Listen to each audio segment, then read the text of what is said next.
வணக்கம் எல்லாருக்கும்.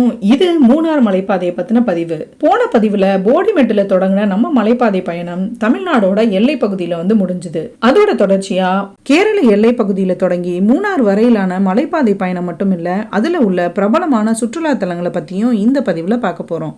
தி spice garden of Kerala அப்படின்னு செல்லமா அழைக்கப்படுற இடுக்கி மாவட்டத்தோட மலைப்பாதையில தான் நம்ம பயணிச்சிட்டு இருக்கோம். இடுக்கி மாவட்டத்தோட தெற்கு பகுதியில அதிகப்படியான ஏலக்காய் தோட்டங்களும் வடக்கு பகுதியில அதிகப்படியான தேயிலை தோட்டங்களையும் பார்க்க முடியுது. நம்ம பயணிக்கிற இந்த மலைப்பாதையோட இடது பக்கம் பாத்தீங்கன்னா எக்கச்சக்கமான ஏலக்காய் தோட்டத்தை பார்க்க முடியுது. பாதையோட ஆரம்பத்திலேயே ஏலக்காய் தோட்டங்கள் தென்பட ஆரம்பிச்சிருச்சு. மதிக்கேட்டான் சோலை அப்படின்னு சொன்னா எல்லாருக்கும் உடனே ஞாபகம் வருது கொடைக்கானல் தான். ஆனா நம்ம பயணிக்கிற இந்த பாதையோட இடது பக்கமும் ஒரு மதிக்கெட்டான் சோலை இருக்கு. ஆனா இது கேரள வனப்பகுதிக்கு உட்பட்ட இடுக்கி மாவட்டத்தை சேர்ந்த வனப்பகுதி. பல அரிய வகை மதிமயக்கிற தாவரங்கள் கொண்ட இந்த இடத்துல அதிகப்படியான யானைகள் வாசம் செய்யுது. பாதையோட இடது பக்கம் மட்டும் இல்ல, வலது பக்கமும் அதிகப்படியான ஏலக்காய் தோட்டங்கள் இருக்கு. கரும்புல ஆரம்பிச்சு வாழை, தென்னைன்னு யானைகள் விரும்பி சாப்பிட்ற உணவு பட்டியல்ல ஏலக்காயும் இடம் பிடிச்சிருக்கு. அதனால கேரள எல்லை பகுதியில தொடங்கி மூணார் வரையிலான இந்த மலைப்பாதை பயணத்துல எங்க வேணாலும் எப்ப வேணாலும் யானை வரலாம்.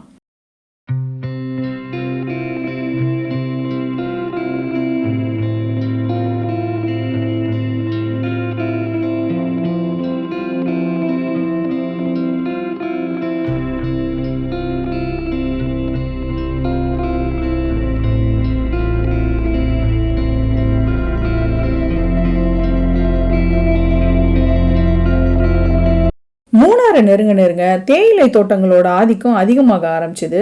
சுத்தி மலைகளா இருக்கிறதுனால இடுக்கி மாவட்டத்துல நிறைய நீர்த்தேக்கங்களை பார்க்க முடியுது. இப்படி நாங்க போன வழியில சின்ன சின்ன கிராமங்களை கடந்து முதல்ல நாங்க போய் நிறுத்தின இடம் தான் ஆனையிரங்கல் நீர்த்தேக்கம். இடுக்கி மாவட்டத்தோட பாதுகாக்கப்பட்ட மலைப்பகுதிகள்ல இருந்து உருவாக்குற நீர் இங்க ஏரியா உருவெடுக்குது. தண்ணீர் தேடி யானைகள் மலைகள்லேருந்து இறங்கி இந்த நீர்த்தேக்கத்துல தண்ணீர் குடிச்சு தாகத்தை தணிச்சிட்டு போகுது. அதிகமா யானைகள் இந்த இடத்துக்கு இறங்குற காரணத்தினால இந்த இடத்த ஆனையிரங்கல் அப்படின்னு அழைக்கிறாங்க.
நம்ம மலைவழி சாலையிலேருந்து கீழே இறங்கினா ஒரு தேயிலை தோட்டம் வருது. அதை கடந்து வந்தா நேரடியா நீர்த்தேக்கத்துக்கு முன்னாடியே கொண்டு வந்து விட்டுரும் அந்த பாதை. நீங்க பாக்குற இந்த ஆனையிரங்கல் நீர்த்தேக்கத்துல மின்சாரமும் எடுக்கிறாங்க. நீர்த்தேக்க பகுதிக்கும் நீர் வெளியேற பகுதிக்கும் இடையில இருக்கிற பாலத்துல கொஞ்ச தூரம் நடந்து வந்தா இடுக்கி மாவட்டத்தோட பாதுகாக்கப்பட்ட மலைப்பகுதியில உள்ள பெரிய பெரிய மலை முகடுகளோட எழில்மிகு தோற்றத்தை பார்க்க முடியுது. இங்க இருந்து பார்க்கும்போது கிட்டத்தட்ட 7900 அடி உயரம் கொண்ட கொழுக்கு மலையோட மலை உச்சி பார்க்கிறதுக்கு ரொம்பவே அழகா தெரிஞ்சுது.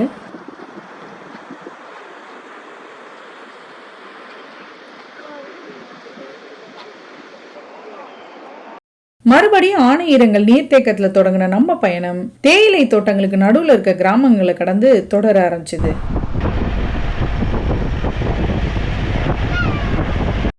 நாங்க பயணிச்ச அந்த பாதையில தேயிலை தோட்டங்களுக்கு நடுவுல பிரம்மாண்டமான கருங்கல் பாறைகளை பார்க்க முடிஞ்சது. நீங்க பாக்குற இந்த இடத்துல கூட இடது பக்கம் கருங்கல் பாறைகள் இருக்கிறத பார்க்க முடியும். இங்க மட்டும் இல்ல, தொடர்ந்து பல இடங்கள்ல தேயிலை தோட்டங்களுக்கு நடுவுல பிரம்மாண்டமான கருங்கல் பாறைகள் இருந்தது. நீர்த்தேக்கத்திலேருந்து வர 2வது கொண்டை ஊசி வளைவோட மேல இருந்து பார்க்கும்போது நீர்த்தேக்கத்தோட டாப் வியூ பார்க்க முடியும்.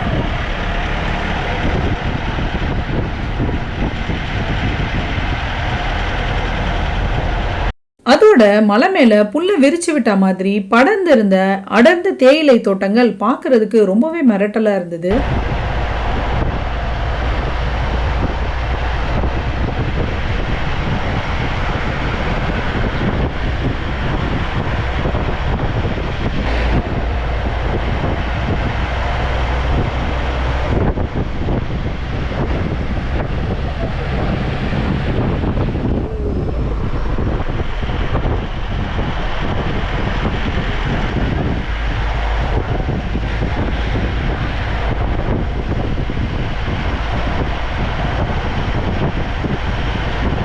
நம்ம மூணாருக்கு போன டைம் பீக் சம்மர், அதனால அங்கங்க நீர்வீழ்ச்சிகள் வறண்டு இருக்கிறது தான் பார்க்க முடிஞ்சது.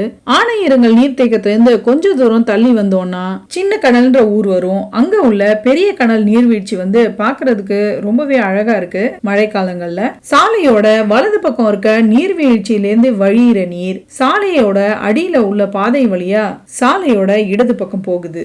பொதுவா மலைகளுக்கு சுற்றுலா செல்லும் போது அங்க உள்ள சுற்றுலா தலங்களை கண்டுபிடிக்கிறது ரொம்பவே எளிதான விஷயம்.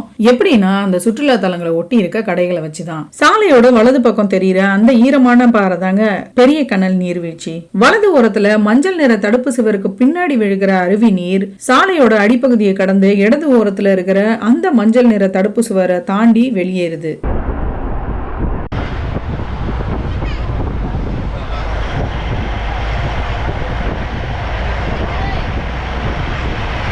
பொதுவா மலை பிரதேசங்கள்ல அதிக மழை காலங்கள்ல நிலச்சரிவு ஏற்படுறதுக்கான வாய்ப்புகள் அதிகமா இருக்கு. நம்ம பார்க்க போற இந்த பாதையில இது ஒரு வாடிக்கையாவே இருக்குன்னு சொல்லலாம். நம்ம இப்ப 6000 அடி உயரத்துல பயணிச்சிட்டு இருக்கோம். இந்த சாலையோட வலது ஓரத்துல உள்ள இருக்க கருங்கல் பாறைகள் தெரிகிற அளவுக்கு வெட்டுப்பட்ட மாதிரி காட்சி அளிக்கிற மலை, இடது ஓரத்துல கடல் மாதிரி காட்சி அளிக்கிற பள்ளத்தாக்கு, நடுவுல இருக்க இந்த சாலையை தான் தி கேப் ரோடு அப்படின்னு சொல்றாங்க. ஒவ்வொரு வருஷமும் அதிக மழை பெய்யுற காலங்கள்ல இந்த இடம் ஒரு அச்சுறுத்தலாவே இருக்குன்னு சொல்லலாம்.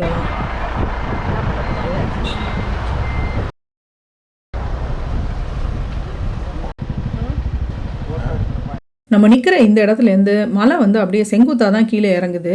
செடிகள் இருக்கிறதுனால தெரியல.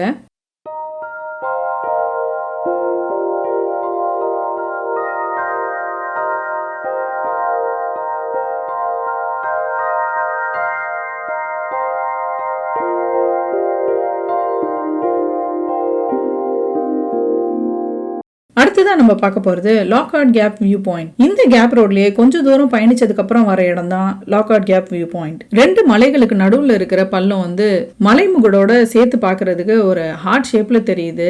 நேரா பாக்குற இந்த மலை தாங்க அது. கிட்டத்தட்ட 7000 அடிக்கு மேல் உயரம் கொண்ட மூணாறுல உள்ள பெரிய மலைமுகடுகள்ல ஒன்றான சொக்கரமுடி மலைமுகடு தாங்க அது. அதோட இந்த இடத்துக்கு கூடுதல் சிறப்பா இருக்கிறது, மூணாறுல 1879 தொடங்கப்பட்ட தேயிலை தோட்டமா சொல்லப்படுற லாக்ஹார்ட் எஸ்டேட் இந்த இடத்துல தாங்க இருக்கு.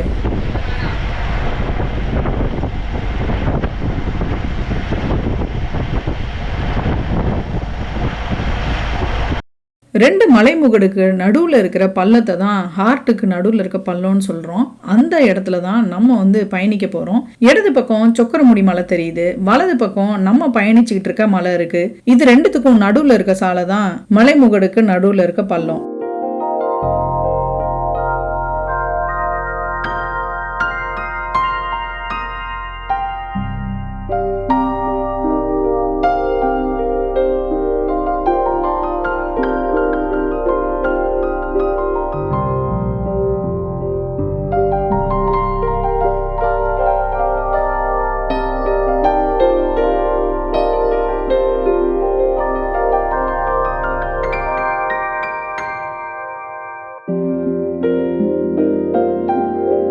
இங்க இருந்து பார்க்கும்போது நேரா தெரியுற இதுதாங்க சொக்கரமுடி மலை உச்சி.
சொக்கரமுடி மலையை தாண்டி கொஞ்ச தூரம் வந்ததுக்கு அப்புறம் தேயிலை தோட்டங்கள் வருது. அதாவது அந்த மலையோட அடிவாரத்துல இருக்க தேயிலை தோட்டங்கள். மலையை பின்புலமா வச்சு இருக்கிற இந்த தேயிலை தோட்டங்களை பாக்குற இந்த இடத்த தான் ஸ்கைஃபால் வியூ பாயிண்ட் அப்படின்னு சொல்றாங்க.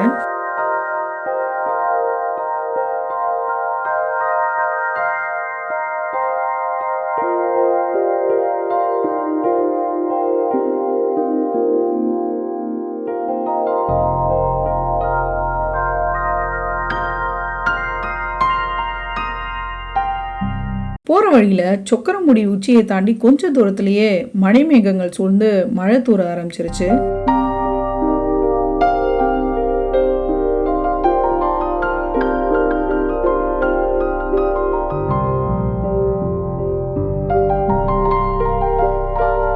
இந்த பதிவுல நம்ம கடைசியா பார்க்க போறது இட்லி மலை தாங்க. மூணாருக்கு போறதுக்கு கொஞ்ச தூரத்துக்கு முன்னாடி இருக்கிற இந்த தேயிலை தோட்டங்களோட அமைப்பு இட்லிய தட்டுல வச்ச மாதிரியே இருக்கு. இந்த தேயிலை தோட்டங்களோட இட்லி வடிவம் காரணமா தான் இந்த இடத்த இட்லி ஹில்ஸ் அப்படின்னு செல்லமா அழைக்கிறாங்க.